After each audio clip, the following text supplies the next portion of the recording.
We decided we wanted to start a hair salon. After starting the hair salon, what happens is it starts taking up more and more time. We thought that this was all going to glorify God, and in the long term, we ended up living for the world. It slowly, at the beginning, took time away from us spending time with God, as far as going to church and studying His Word, and it just progressed from there until we were basically not going to church anymore. And at that point, everything basically started falling apart once again. Working morning till night, coming home and just going to bed with no regards that at this point we were even married. We slept in the same bed, but didn't have any conversation whatsoever.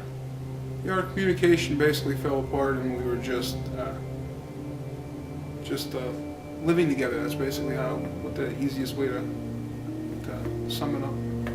I want to say that it was probably about a year that we went without much communication. At this point in the marriage, I was so wrapped up with the pornography that it consumed my life. I was not really caring about my life at this point. It was just that, she pushed me to the side. No, I basically pushed her to the side. Is how I was looking at our marriage. That's all she did was worked, and then she would go out afterwards. So I just felt that was what I had to do, and I just consumed my life with the pornography. And it basically drove a wedge between us that I felt that would never come back. So at that point, I believed that my marriage was over. I relied on, the internet, pornography, and it even drove us farther apart because I consumed myself with that instead of my wife, and we drifted farther apart. I wasn't telling her the things she needed to hear anymore. I wasn't doing the things she needed for me to do for her anymore, and it's just she wrapped herself up in the hair salon, and I wrapped myself up on a computer. And then I didn't feel like I was desirable because he had an addiction on the computer.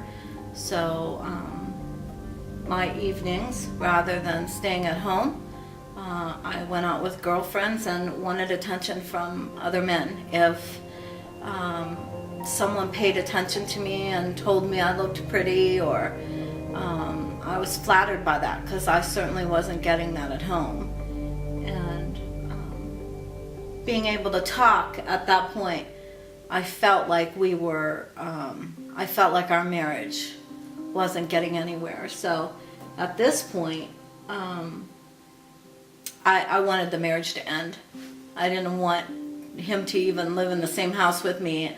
So I asked him if he would leave. Either one of us really at that point wanted to work on our marriage. I had my fair share of things that were going on in my life, and trying to fulfill my feelings and wants from other people. And John certainly had whatever he was doing. So it was kind of a mutual thing at that point. Would you say that? I would say it was. Neither one of us was getting what we needed from the other person, so we chose to look elsewhere for that. But I needed to fill a void that I wasn't getting from him. So I went out searching. And the first person who came along, who said I was pretty and that paid a lot of attention to me, not necessarily was that a good person, but I was just looking for someone to feel for emotionally. And that's where it became, it started spiraling down. So I had by this time started a relationship with another gentleman who was fulfilling what I needed at that time.